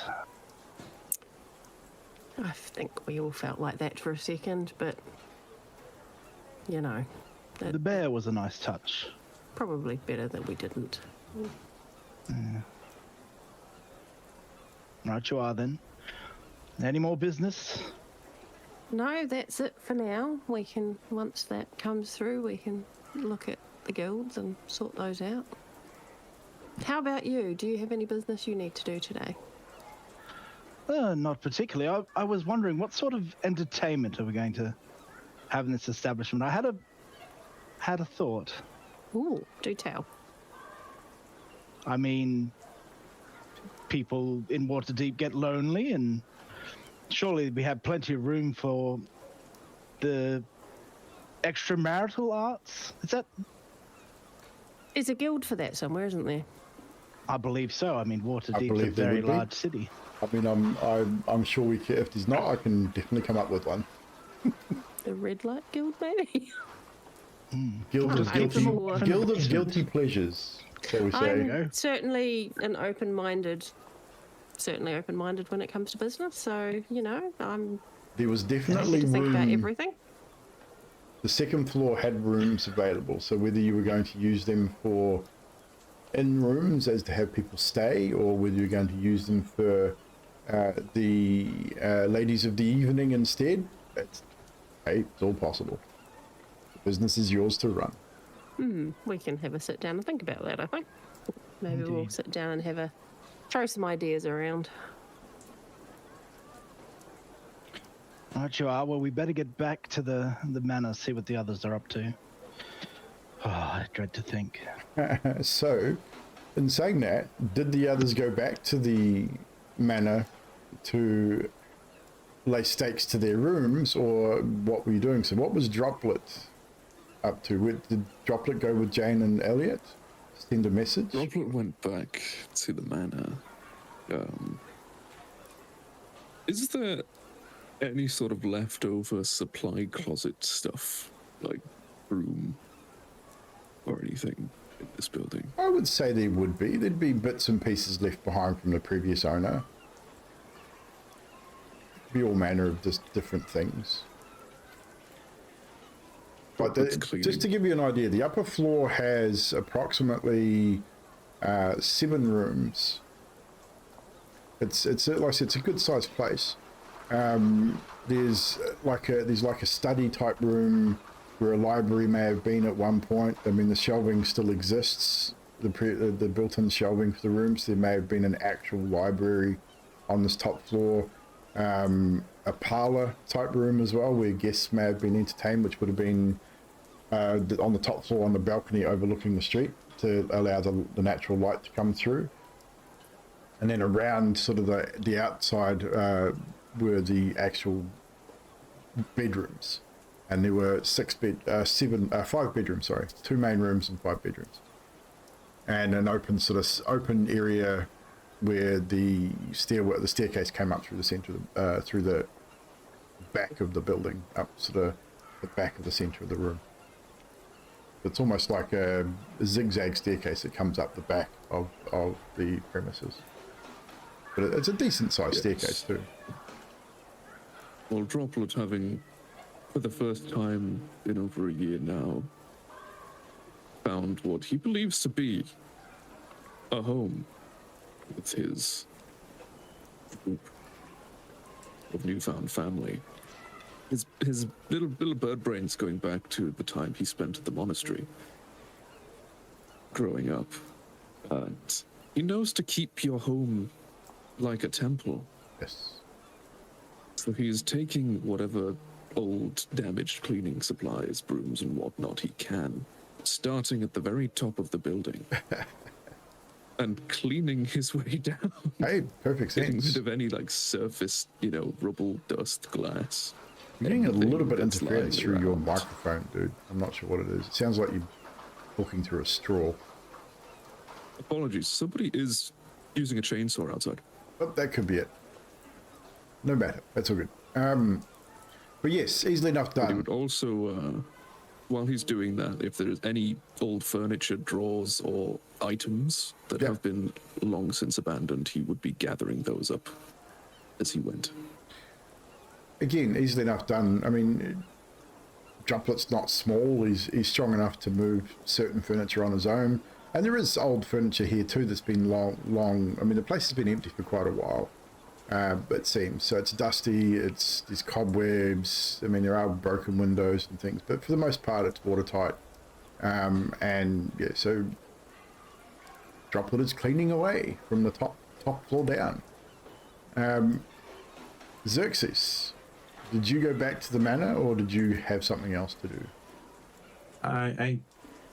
There's a couple of things here. So first of all, I would stay outside the manor, and I'd be looking to make eye contact with anybody that I would recognize as being someone from Xanathar's guild.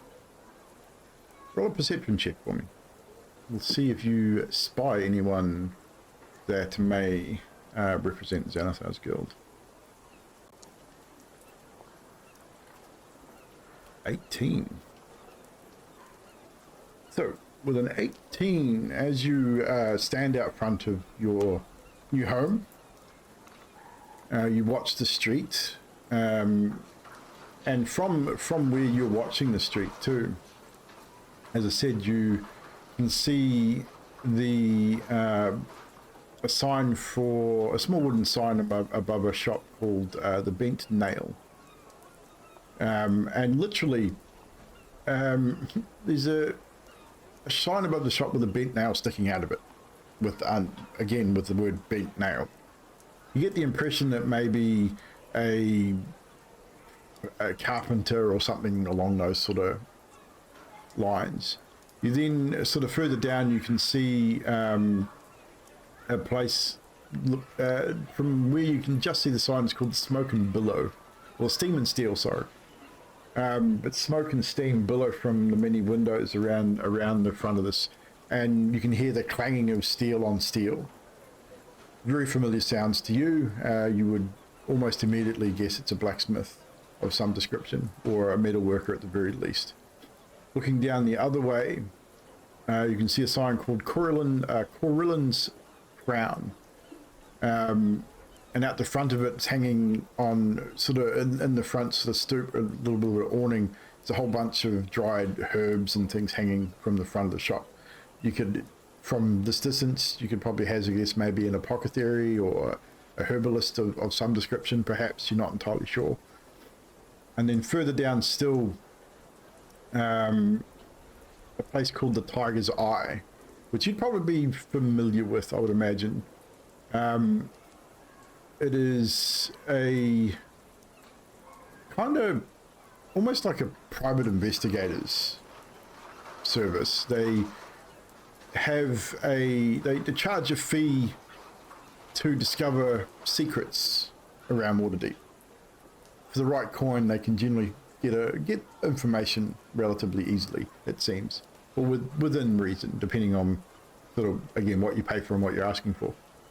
And further down, you know that there's a bookstore as well, which is named the Bookworm's Treasure. And is also, I mean, all the alleys have a sewer grate somewhere located, and further towards the end of the alley, there's a sewer access as well, which you also have in the basement of this building, access to the sewer.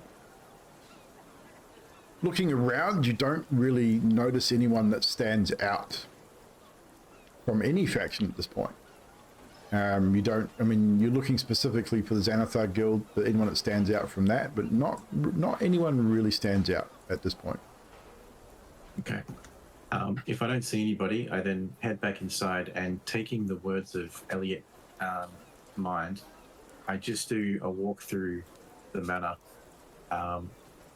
with thoughts of my god in mind, just sensing out if there is anything of undead nature in here.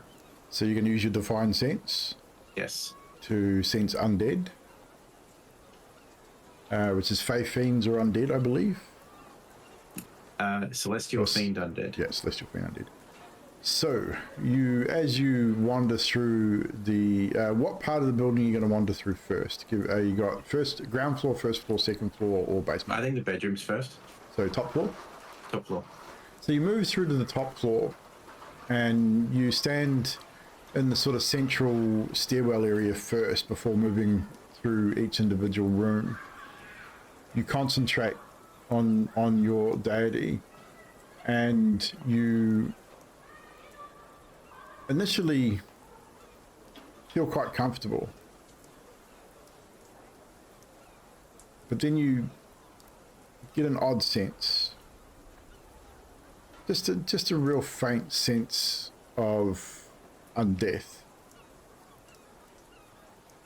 Nothing strong, you can't really pinpoint its location, but you do get the feeling that this place has seen, at the very least, has seen death. I'm not sure how recently, but it's not from this floor. Seems like it may be one of the other floors. It's very faint. I can do this up to 4 times, so I will do. I mean, what I how can long does it do. last? It's a one-off thing, so it's. Oh, it's just so it just goes 60 feet. So as an action, you detect good and evil until the end of your next turn. So it's like 6 seconds. Yeah. Yeah. So your initial sense of it is not on this level. It's somewhere below you. I would imagine. We'll go through the first floor and then again in the basement. So I'm assuming that'll be 3 uses. We got ground floor, first floor, second floor, and basement. Okay. So that'll be all 4. Yeah. Yep. You may not need to use all 4. So you move down to the first floor level, which is where the other rooms, the guest rooms, would be located. Once again, standing sort of centrally, you concentrate and focus, and that sense of undeath comes again very strongly. You give me a quick what can you put this? Give me a insight roll with advantage. Actually, no, a history check with advantage. Because you know a little bit about Waterdeep already. Natural 20 on the advantage. Well done.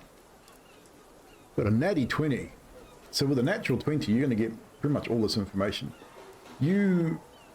Now that you're sort of thinking about it, because you're concentrating and you get this feeling, Trollskull Manor, Trollskull Inn. I know this place. I've never been here, but I know the story behind it. I know why it stands empty. This place is haunted. Has been for some time. It is said that the previous tavern's barkeep, a half-elf by the name of Leaf, just Leaf, L-I-F. Maintaining the tavern was his life's work, and he couldn't abandon the place even in death. The story goes that many of the patrons, especially people on this floor, experience door slamming, things moving on their own, dishes being thrown against walls, not unlike poltergeist activity. Very physical in nature, people being touched and scratched, and things like that. Nothing, no one's ever been killed by this entity, but lots of very disturbing accounts sort of come to mind with a natural 20. Breaking beer barrels and things like that. So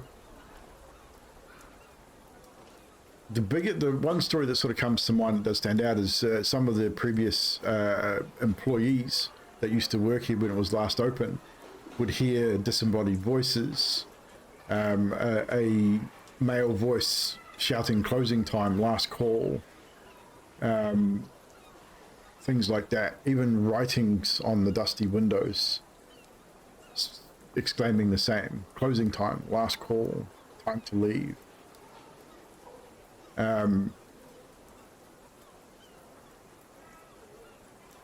Because you are who you are, and you are what you are as a man of faith, to a degree, you would understand that you've got 2 options here. You either need to destroy the poltergeist, destroy the entity, whatever it may be, whether it's a spectre, a ghost, maybe a banshee. You would understand probably more a spectre in this particular instance, or you need to appease it and help it move on. So that is what you get in your time here. All the time you're hearing droplet upstairs. Things are being moved and the dust has been kicked up because he's sweeping. I would say it probably gets in, I mean, eventually the dust does drift down as he starts moving through the rooms. And at times you probably sneeze a little bit, and the dust gets pretty thick in times. But when you go back up to maybe check on him, the top's actually starting to look pretty clean, because this probably happens over the course of the next hour or so, maybe a couple of hours. So how much time do you, after you've discovered what you discovered and the memories that come back to you, what do you do next? What is Xerxes' plan? I think the plan at this point will be that he will do the next thing he wants to do before anybody else comes back, and that's to check the basement to see if there is a second entrance other than through the inside of the building, see if there's a door outside, and if there isn't one, he's going to try and make one at some point. I'd say there would. Actually, I say there would be. Being the fact this used to be a tavern, the back of the building is exposed to a lower level, almost a lower level street, but it'd be where deliveries were brought in. Beer barrels and things would be brought in through a set of double doors at the back, and would have been stored in the basement and then carried up later on to be opened and things. So there would definitely be access to the back of the building through a set of double doors, as well as a trapdoor that leads to the sewer. And without trying to take up too much time here, once he's discovered that, he will spend the rest of whatever time's left in the basement, thinking with if presuming nobody else is around, mumbling out loud, as if saying a prayer without praying. Okay. Trying to ask for guidance on how to deal with what is in. Easy enough. Okay, I'll get you to roll another religion, just a religion checkpoint, just straight religion. Which should be pretty good for you. 17. Cool. Again, like you definitely got two options. You can try and flush it out and kill it, which is sometimes not as easy as it sounds, but it's definitely an option. Appeasing Leaf, however, you get the impression that Leaf, with that roll, it's a pretty good roll. You get the impression that maybe the reason Leaf has been as active as what he has been in the room, what you remember, is the last two owners basically ran the place into the ground. They had no idea what they were doing. They took possession of the place. They didn't really renovate it very well. They just opened the doors and tried to run a business without a lot of knowledge. You get the impression that by opening the place, renovating it, and running it well may be enough to set the spirit at ease and have it move on, or at least accept that you are there to do the right thing. I'll take that on board and continue to think about how I'm going to do that or assist No that. worries. Dags. Yes. We'll finish up with Dags as we are at 11 o'clock. So basically, Dags wants to, on his way back to the manor, he would be looking for a way to send a letter, but not in a normal manner, more a shady manner. I would say his friend. You know your friends in Waterdeep. You Right. would know where they're staying. I would say that you could easily write the message yourself, and because everyone's doing their own thing, it would be just as easy for you to pay someone on the street to deliver that letter for you easily enough. Might cost you a couple of dragons to do so, but Just letting him know, like, where to find me. Yep. And the like. So. easily enough And then done. he'd just go back and So it would just probably take kind you of wait for Yeah, everyone. it would probably take you a little while to do so with that. And then by the time you got back to the manor, I would say Xerxes would probably be nowhere to be seen. I'd say he's probably in the basement by that time. You get back and you can hear the noises coming from the upper floors of the feverish cleaning that's going on with Droplet. Whether you decided to give Droplet a hand or not, as you'd probably go out and have a look, and you would see him moving stuff around, getting rid of old furniture and just cleaning. Keeping, like I'd say by this time, Droplet, the space that you've chosen would be spotless, ready to do whatever you need to do with. Excellent. Consequently, you would have probably cleaned another 2 of the other rooms at least, moving old furniture out into the hallway ready to be either restored or destroyed or whatever. There are fireplaces in this place. It'd be quite easily for this old furniture to be used for firewood if it was too badly damaged.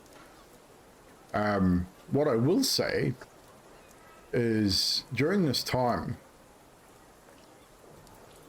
Droplet, you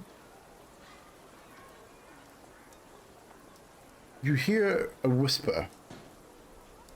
As you're cleaning, you just hear a whisper, just a faint whisper. Closing time. Oh. Just on like a really breathy sort of whisper, just off the edge of your hearing. And you sort of you'd turn and look, and there'd be no one there. Is that last call, did you say? Yes, closing time, last call. Okay. And you'd hear that a couple of times through the course of your cleaning. Then at one point, you're cleaning up some, it would have been like an old plate or maybe an old water jug in one of the rooms. It's got a crack in it, it's no good. You put it somewhere to move it, and suddenly it slams against the wall and smashes into pieces all over the ground. Also, you'd have to clean it up, which would probably annoy you. But it's just odd that it seemed to fall when there was no breeze. There's no way it could have fallen on its own, but it seemed to fall and break. That happens 2 or 3 times, and then it sort of stops as you continue your cleaning progress. Dags, you'd probably hear the same thing, just a slight whisper as you sort of move through the building, but nothing too serious. When the first item smashes and Droplet turns to see it, he'll just be like, "You missed the spot." Go clean it up, and then the next time it happens, he just looks at it and goes and cleans it up. The third time anybody within a few rooms or floors away of Droplet, possibly even in the street if they're close enough, would just hear this loud screech of "You stupid bird!" And I'd say that's what Elliot and Jane hear as they approach the building after doing their business. You'd hear from the upper floor the screech of "You stupid bird," dust billowing out from one of the windows from above you, out in the street view, as you return to the manor after concluding your guys' business. And that's where we'll call tonight's session. And we'll pick up there in possibly a month's time when Nutty's work schedule allows. Thank you very much, everybody.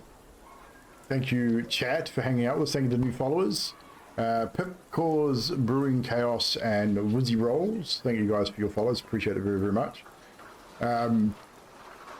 We will do a quick round robin of some moments from tonight. We do this most streams when I remember. We'll get each player to pick a moment from tonight's stream that stood out for them, whether it was someone else or themselves, a particular moment of RP. Obviously, we had no combat this evening, which doesn't always happen, obviously, but we'll start with Grim Elliot Duskborn, the tiefling warlock of the group.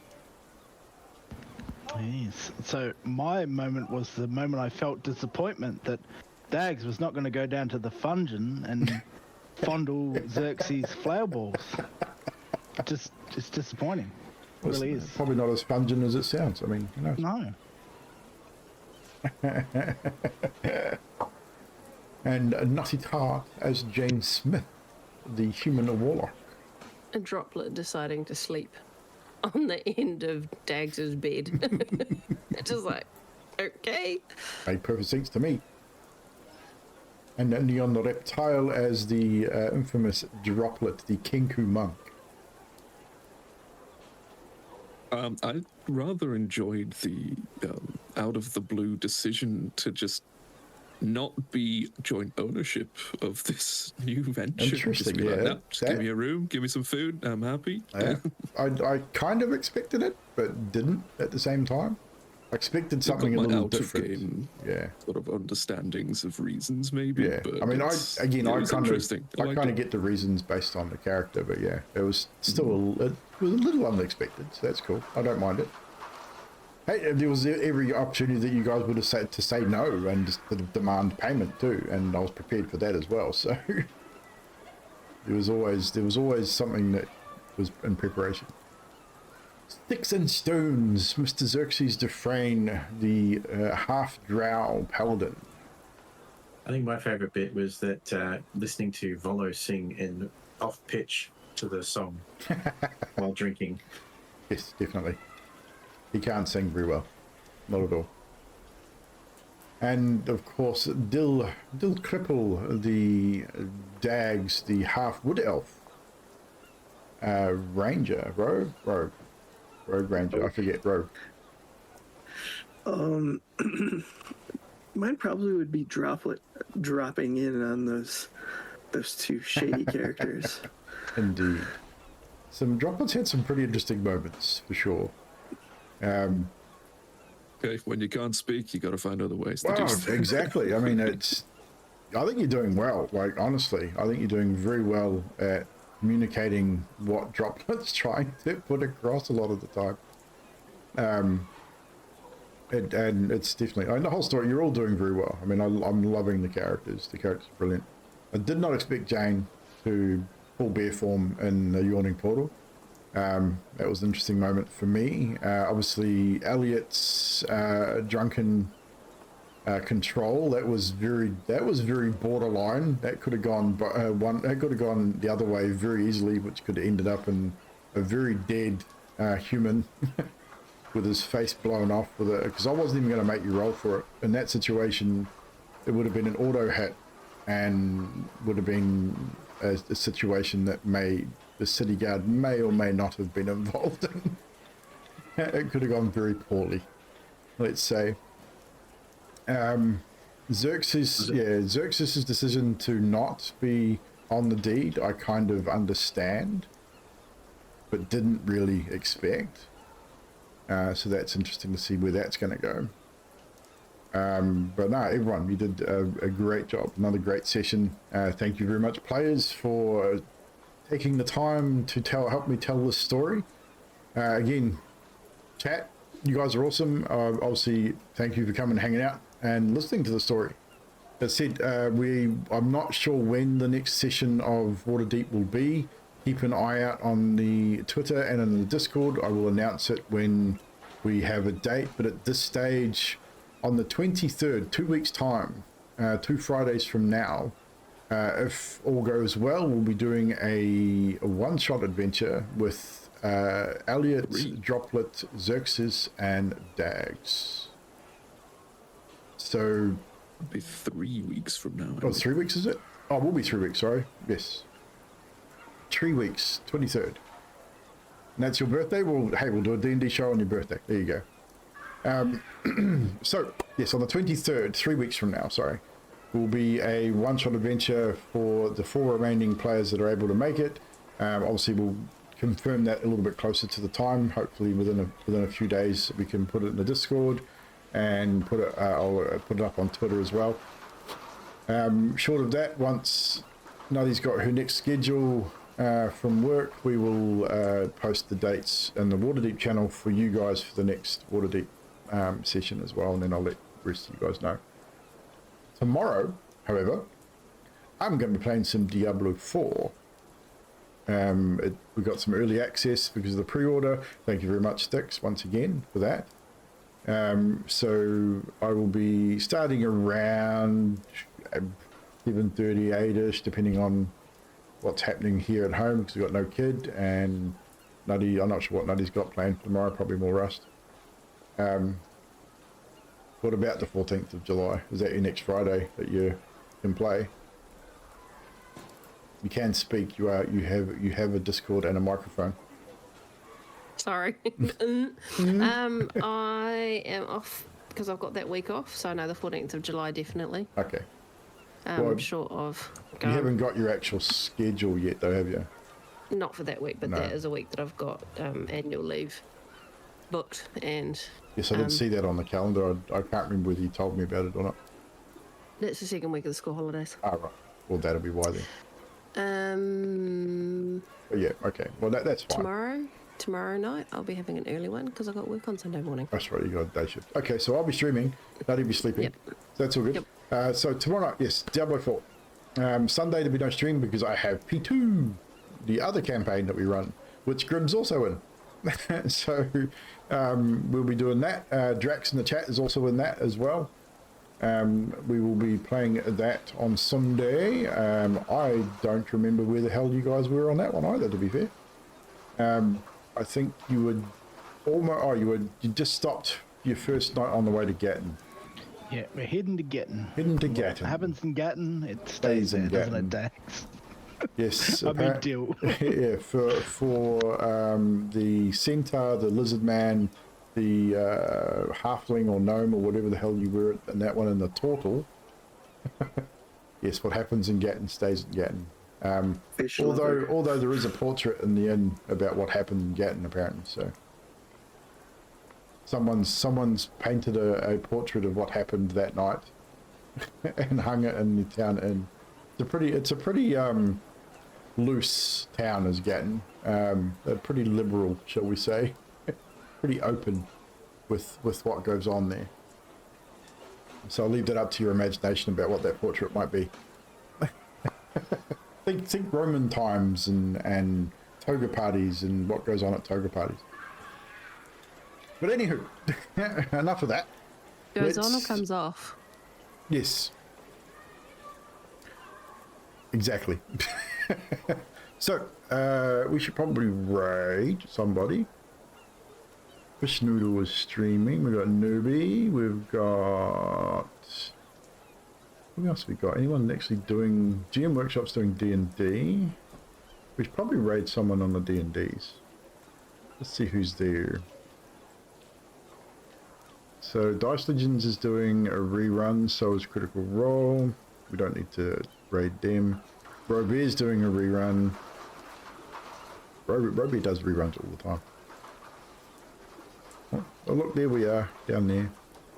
D20 Deathmatch is doing a rerun as well. 7 viewers there. Nerds like nerds. Okie dokie. What's this one? 3 viewers. D&D Blender. Let's check these guys out. Let me go to their channel, goddammit. Have we used up all of our charges? You may ask one more question. Anyone else? So the four abreast affair with the Concordant Express. How long are they going for? Well, they're probably just about finished. Okay. It doesn't really work. Gonna point randomly at a symbol because I don't actually remember what it ended. When someone's not been streaming very long. Right? Yeah. You imagine so? I don't know, I'm gonna And raid. I've got You know prison. what? I'm gonna. I'll tell you what, we're gonna raid Orb. Because Orby normally plays D&D with Joseph Poser on a Sunday, and he's playing some Fortnite. I know how much a lot of you guys love the fork knife, so we're gonna raid Orby. We haven't raided Orby for a while. So chat, go say hello to Orby for me. I'll be over there as well for a little bit. He is the wettest orb from Australia. Does play D&D as well. He is playing a character. I think he's playing a ranger. They must be level 15 or 16, I think, now in the campaign. Like they're up to like session 80 or something. A great campaign. DM Josie Poser, she's amazing. She stops by here now and again. But we're gonna go raid him. We're gonna say goodnight, and we'll see you tomorrow. Ciao for now.